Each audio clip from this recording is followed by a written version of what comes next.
Hello everyone.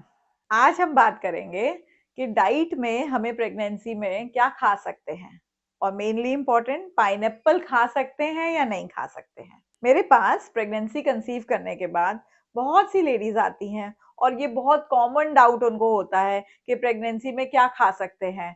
उन्होंने commonly सुना हुआ होता है अपनी रिलेटिव से या फ्रेंड से या मदर से कि प्रेगनेंसी में पाइनएप्पल नहीं खाना है। तो आज मैं क्लियर करना चाहती हूँ कि हम प्रेगनेंसी में पाइनएप्पल खा सकते हैं या नहीं खा सकते हैं और उसका रीजन क्या है उसके पीछे। मैं डॉक्टर पुलकित नंदवानी हूँ, सेक्टर 8 रोहिणी दिल्ली में प्रैक्टिस करती हूँ और प्रेगनेंसी केयर स्पेशलिस्ट और लैप्रोस्कोपिक सर्जन हूँ। तो आज मैं आपसे को ये क्लियर करना चाहूंगी कि पाइनएप्पल हम प्रेगनेंसी में खाएं या ना खाएं। Pineapple as a fruit nutrients का बहुत अच्छा सोर्स है। इसमें डाइटरी फाइबर्स हैं, विटामिन B6 है और विटामिन सी है। विटामिन सी काफ़ी अच्छी मात्रा में है और प्रेगनेंसी में फोलेट और विटामिन सी ज़रूरत भी होती है। ग्रोइंग फीटस को, ग्रोइंग बच्चे को विटामिन सी और फोलेट की ज़रूरत होती है। तो पाइनएप्पल को हम अपनी डाइट में इंक्लूड कर सकते हैं। ऐसा क्यों बोला जाता है कि पाइनएप्पल नहीं खाना चाहिए? उसका रीज़न ये है कि पाइनएप्पल में एक एंजाइम होता है जिसको ब्रोमेलेन कहते हैं। ब्रोमेलेन, ये देखा गया है, पुरानी स्टडीज ने प्रूव किया था कि कभी कभार ब्रोमेलेन से प्रोटीन ब्रेक डाउन होने लग जाता है और किसी केसेस में अब नॉर्मल ब्लीडिंग स्टार्ट हो जाती है या यूट्राइन कॉन्ट्रैक्शंस भी स्टार्ट हो जाते हैं। बट ये जो ब्रोमेलेन एंजाइम है, ये पाइनएप्पल का जो कोर होता है, जो बीच का हिस्सा होता है, इसमें लोकेटेड होता है। जो आउटसाइड पाइनएप्पल का फ्लैश एरिया है, जिसको हम लोग अपनी डाइट में खाते हैं, एज अ फ्रूट खाते हैं, उसमें ब्रोमेलाइन एंजाइम नहीं होता।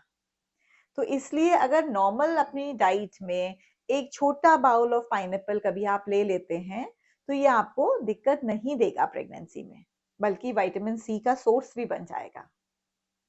थोड़ी और चीजें पाइनएप्पल को खाने में कंसिडर करनी चाहिए कि पहली बात तो उसका अमाउंट जब हम खाते हैं तो उसका मॉडरेट लेवल में होना चाहिए। प्रेगनेंसी में कोई भी चीज एक्सेस क्वांटिटी में एट अ टाइम नहीं खाएं, ये बेटर रहता है।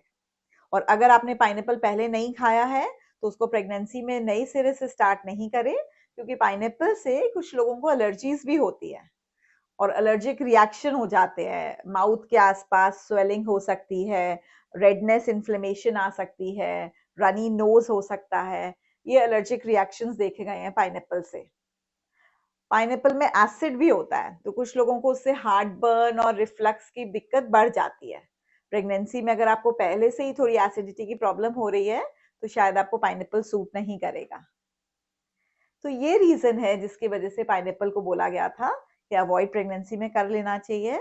बट अगर आप पाइनएप्पल के आउटरी फ्लेश खा रहे हैं, आपने कभी पाइनएप्पल खा लिया और आपको पता नहीं चला, तो एकदम से घबराने की बात नहीं है, क्योंकि पाइनएप्पल के फ्लेश में जो एंजाइम है वो मात्रा बहुत कम में होता है और बल्कि विटामिन सी अच्छी क्वांटिटी में होता है। तो अगर थोड़ा बहुत पाइनएप्पल कभी आप प्रेगनेंसी में खाना चाहें तो दिक्कत नहीं आएगी आपको। आई होप ये नॉलेज आपको ठीक लगी होगी और आपसे इसका फायदा हुआ होगा। आप मेरे चैनल को प्लीज सब्सक्राइब करें, वीडियो को लाइक करें, ताकि ऐसे छोटी छोटी नॉलेज भरे वाले वीडियोस मैं और ला सकूं आपके लिए। Thank you.